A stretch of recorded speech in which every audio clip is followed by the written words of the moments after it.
Today I wanted to talk about optimizing your arsenal relative to your independent arm slot, so wherever you are based out of, and how we approach optimizing that for each and every guy.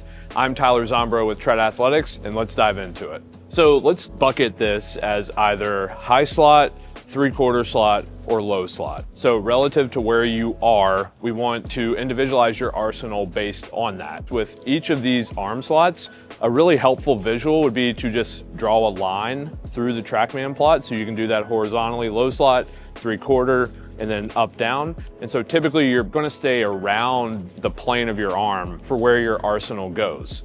If you're getting way above or below that, you can do that via some unique characteristics with seam effects, like a Cutty 4, seam shift sinker, but in general, you're gonna stay pretty close to your arm plane. Otherwise, it's very much so a case where you're cheating to get to different profiles. Let's start off with high slot. So high slot, if you're a pronator specifically, you're probably gonna have good vert on your fastball. Breaking ball opportunity is gonna be more gyro and maybe that death ball phenomenon that we talk a lot about. I know we've filmed a lot of content on that. Please check that out. Getting to a high efficiency curveball all the way to the front of it is going to be hard for a high slot pronator just because you may not have the supination capacity to do so. Now, from this slot, something that's important to remember, and we talked about this some in the changeup video we just did, you're not going to be able to maybe get a ton of depth from a high slot, but it's all relative to your fastball. So if you're getting 6, 7, 8 inches more depth compared to your fastball, that's better.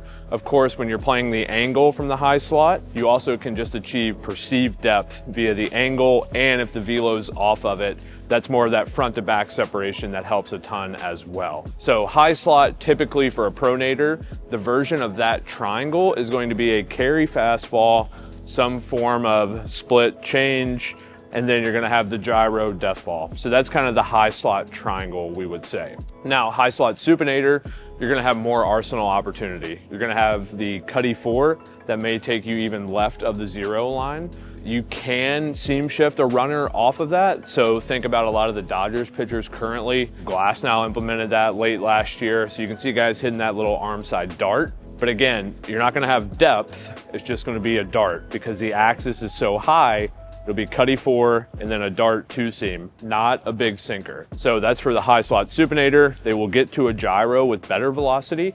And then where they differentiate from a pronator is you're gonna have opportunity for more of that big curveball shape. Whether that gets more slurvy with some glove side or it's true 12-6, that can go either way when you are a supinator. Now, change-ups from a high slot supinator ultimately are going to be a little tough, and you kind of have to buy into the cut. So with that, a lot of guys throw splits to elicit some more cut. Bryce Miller maybe isn't super high slot, but how he's going to elicit cut on the split, those things are going to be beneficial for supinators because they can't really get to the inside of that changeup, especially from a high slot. So going to a 3/4 slot, I think Garrett Cole is a really good example of kind of a stock pronator in this regard. So you're gonna have a little bit of the ride run four seam, and you'll see that especially visually with your eyes. They get a little bit of the VAA, you'll see the ride run component. Pronators will again have high efficiency for the true fastball. From there, they're going to a gyro, and then you do have an avenue to get some change-up depth if you are getting to the inside of that. Now, from the 3/4 slot, you'll see a lot of guys, again, referencing Cole here, putting a spike, as we've mentioned time and time again with the death ball. Spikes really, really help pronators. And so with that, if you're a 3/4 pronator, if you do spike a breaking ball, you'll see a good bit of that slurve type action. But what you don't want to see is a guy who's trying to get huge break on a curveball from that 3/4 slot, or in a lot of cases, guys with sweepers, you're seeing 15 to 18, even 20 miles an hour deficit to that off-speed pitch. That's when you can tell the delivery is different and you're starting to cheat to get to a certain pitch. So that's kind of a red flag for us traditionally. 3/4 supinator is honestly a gold mine. This is something really important I want to discuss is if you're at a 3/4 slot, and you are cutting the ball. So if you have that slight cut from a 3/4 position, that slight cut helps you with backspin. Whereas if you try to cheat that higher and you cut it more, that does not help keep the ball up as much. So for 3/4 guys, if you have some cut, just realize that trying to just cheat your slot up for ride isn't probably going to help. Instead, if you do maintain slot here and go ahead and cut at 80% efficient, that can be really beneficial. The reason these guys, being supinators in the 3/4 slot, are so beneficial is they can have that three-way fastball that we've referenced before. So the three-way fastball, cutty 4, hard cutter, seam shift sinker or runner, and that gives you a lot of opportunity with 3 distinct fastball shapes.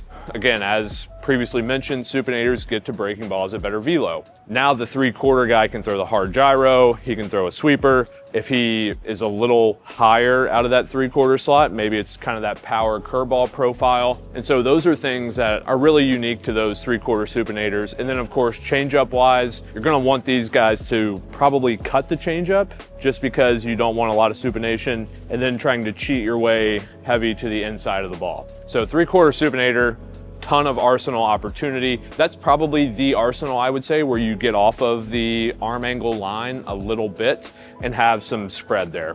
Both with high slot and low slot, they're not normal. They deviate from 3/4, and this is where I think angles are really, really important. We often know that pronators are limited in arsenal capacity. Even if you're a low slot pronator, you have to realize, despite what the movement plot says, your angles are going to be better. And this is something where I consider myself maybe even a bit old school in nature of, for a guy who's down here and he's a pronator, I know that the four seam's not gonna have flashy vert numbers. I know the sinker may not have crazy numbers, definitely won't get to a really sexy sweeper, but the angles open up opportunity. So for low slot pronators, what you're looking at is a small vert fastball, call it 5 to 7 vert. If you can throw a sinker down near the 0 line, and then get to gyro at as good of a velocity as you can. And then if it has a little bit of sweep with it, that's great. The big thing would be if you have that 5 to 7 inch deviation from your four seam to your sinker, now you can really start to play the angles. Again, I know in stuff models and just off of TrackMan alone, this arsenal with this slot is not that attractive, but if you're utilizing angles, you can create some opportunity. So for low slot pronators, you look at Luis Castillo, you look at a lot of these guys who rely on upshoot four seams, I think you can see that there is a way to make this arsenal work with angles. Now, low slot supinators, cutty 4, seam shift sinker, that's going to create a huge spread for you north-south. So if you think about Declan Cronin, good example of a low slot supinator, he's able to cut the four seam to elicit some backspin vert, seam shifts a sinker that can get heavy negative, and then can get to a gyro at a premium velocity. And then for low slot supinators, I know it may be hard, but then getting to a more expansive breaking ball east-west off of that as well. So ultimately, supinators, again, more arsenal opportunity within that. But I just want to iterate that regardless of what it looks like on the plot, just know that high slot and low slot, you're trying to use a lot of angles despite not being able to elicit as many pitch shapes. So that's a little bit about how out of each arm angle, we're looking at overall arsenal development.